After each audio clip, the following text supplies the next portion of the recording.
The purpose of this video is not to bash religion.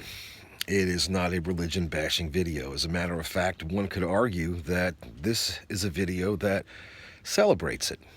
So there's a recurring argument that has been brought up over the years, sometimes with great fervor, sometimes with little fanfare, about the Pledge of Allegiance. Most of the argument is from people that seek to remove under God from the Pledge of Allegiance. And naturally, this evokes many emotional responses. My personal opinion is that I don't think under God belongs in the Pledge of Allegiance.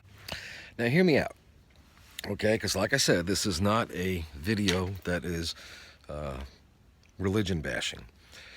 Looking at it from a historical point of view, the original Pledge of Allegiance that was written by a minister did not have under God in it.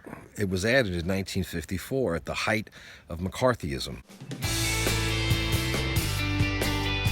And we saw communists around every corner, infiltrating every aspect of American life. And the best way back then that it was thought to defeat communism was by adding under God into our Pledge of Allegiance, mainly because it was regarded and believed, and pretty accurate, that communists, as a general rule, don't hold a theistic belief in God.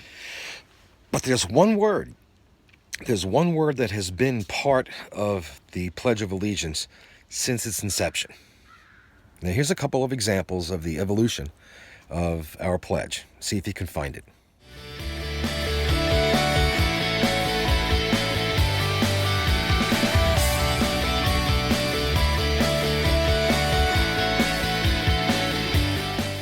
Did you see it? You see it in there? That one word that's been part of the Pledge of Allegiance since its inception? That word is indivisible. And indivisible is a term that is a uniting term. It's an all-inclusive term. It is something that puts forth the idea that we will not be divided by anything. Now, the words under God are divisive. And I don't mean that in a negative way. It's a divisive term. And I say this because there are literally hundreds of religions and spiritual beliefs that are observed in this country.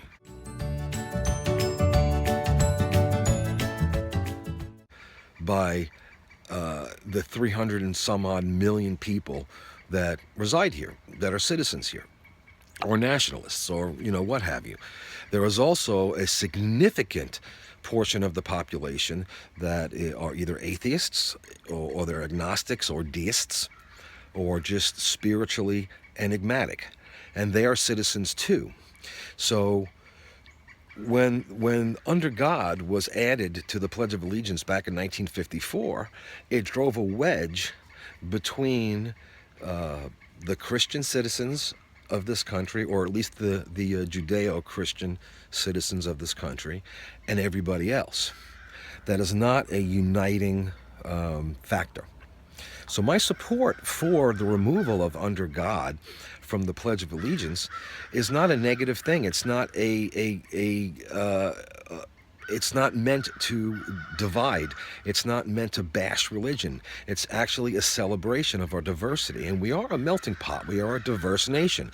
So let's go back to previous to 1954 and take under God out and restore our pledge back to one that is inclusive of everyone who lives here, of every United States citizen who loves this country and wants what's best for her.